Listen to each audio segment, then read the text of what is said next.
Salut à tous, c'est On Parle Foot et on se retrouve pour une nouvelle vidéo. Je voulais parler avec vous du Real Madrid et de son cas en Ligue des Champions.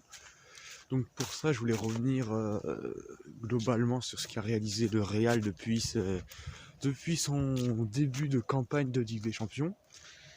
Donc c'est ce qu'on va voir dès à présent. Allez, on perd pas de temps, on démarre.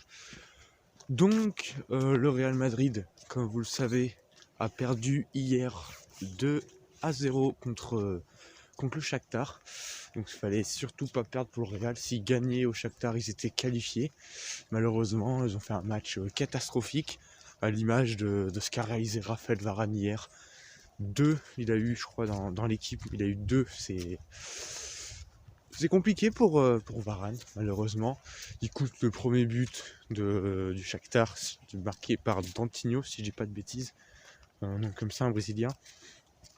Le Real a fait un match, globalement, ils ont dominé, ils ont eu la possession, ils ont eu les occasions, mais le Shakhtar a été beaucoup plus réaliste. Et le Shakhtar, comme à l'aller, fait tomber le Real. Et donc le Shakhtar revient à égalité de points avec le Real Madrid, mais Golash virage particulier. Il passe devant parce qu'ils sont tous à 7 points, mais comme le Shakhtar a battu le Real à l'aller et au retour, en gros, si les deux équipes finissent à égalité, le Shakhtar sera forcément devant.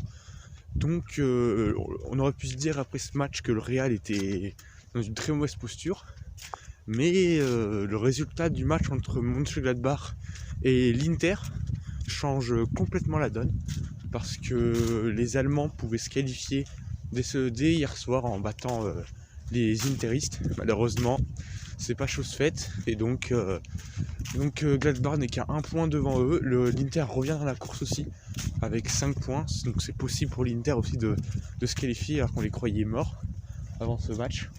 Et donc ça relance complètement le Real, parce que si on fait nos petits calculs, on se rend vite compte que si le Real bat Gladbach, le Real sera qualifié quoi qu'il arrive, parce qu'ils seront forcément devant Gladbach et l'Inter. Donc pas plus besoin de calculer. Si le Real bat le Gladbach, le Real sera automatiquement qualifié pour les huitièmes de finale. Alors que si le Real perd ce match, le Real sera quoi qu'il arrive éliminé. Un peu de la boue. Le Real sera quoi qu'il arrive éliminé s'ils perdent leur match contre Gladbach à domicile, on le rappelle. Donc le Real a son destin entre ses mains maintenant. Alors qu'avant le match de Gladbach, ils n'avaient pas leur destin. Parce que si Gladbach battait l'Inter, Mönchengladbach se retrouvait premier avec 11 points, ne pouvait pas être rattrapé par le Real. Et le Gladbach n'avait plus rien à jouer. L'Inter était éliminé quoi qu'il arrive de Ligue des Champions et Ligue Europa. Et donc ils auraient été à la merci du Shakhtar, qui pouvait en cas de résultat équivalent à celui du Real se qualifier. Mais alors que là non. Parce que déjà, comme je l'ai dit, si le Real se qualifie, si le Real bat Gladbach, ils sont qualifiés. Mais s'ils font match nul, ça va dépendre du résultat du Shakhtar dans le même temps. Et on a vu que le Shakhtar se déplace sur la pelouse de l'Inter, qui a encore une toute petite chance de se qualifier pour les huitièmes, et une grosse chance de se qualifier pour la Ligue Europa.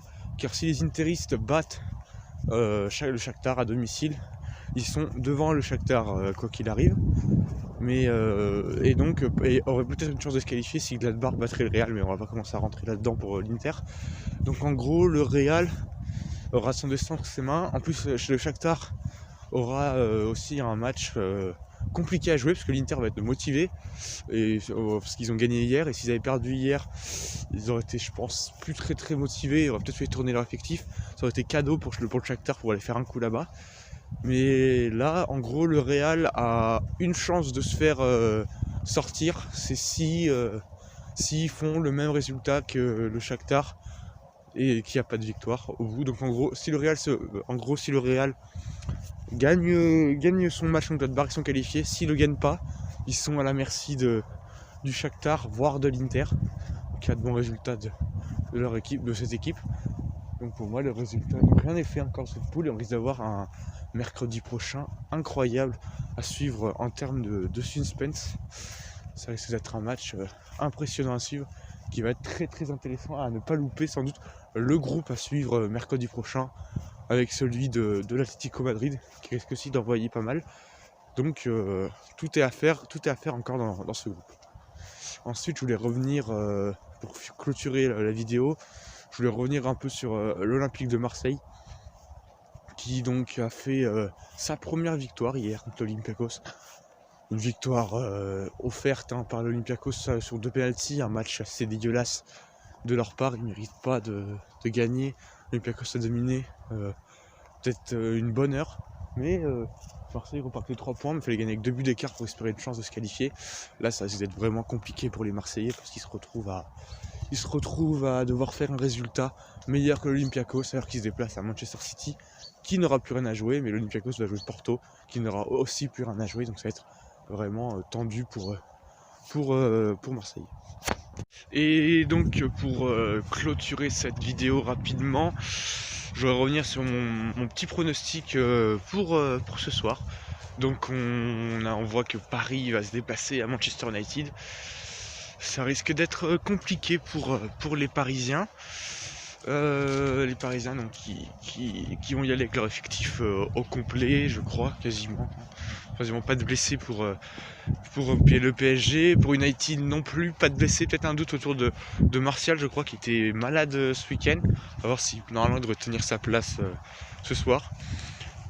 Donc moi je vois un match assez fermé, parce que United va pas chercher à attaquer, parce que même s'il pourrait, ça va être à Paris de faire le jeu. On a vu que Paris en ce moment c'est assez compliqué pour faire le jeu, on l'a vu contre Bordeaux, on l'a vu contre Leipzig. Donc pour moi, je vois un match à moins de 3,5 buts. Je crois que la cote est à 1,40. Et je vois pas de match nul. Donc moi je verrais plus à moins de 3,5 buts et victoire de Manchester United ou du PSG. Voilà, c'était mon petit pronostic pour le match de ce soir. J'espère que la vidéo vous a plu, que vous avez apprécié. N'hésitez pas à donner votre avis sur le Real Madrid. Est-ce que le Real Madrid peut se qualifier pour la suite de la compétition, ou ça risque d'être compliqué pour eux? N'hésitez pas à me le dire en commentaire. N'hésitez pas aussi à parler de Marseille. Est-ce que Marseille a vraiment une chance d'y croire en y allant à l'Etihad? N'hésitez pas à me le dire. N'hésitez pas à liker la vidéo, à vous abonner et surtout à partager la vidéo pour que la chaîne se développe. N'hésitez pas aussi à aller voir le compte Instagram On Parle Foot, où j'ai récemment fait gagner un concours. Je vais organiser un concours plutôt, où je parle de l'actualité footballistique, un peu moins poussé que sur les vidéos, mais plus quotidiennement. C'était On Parle Foot, portez-vous bien, à bientôt.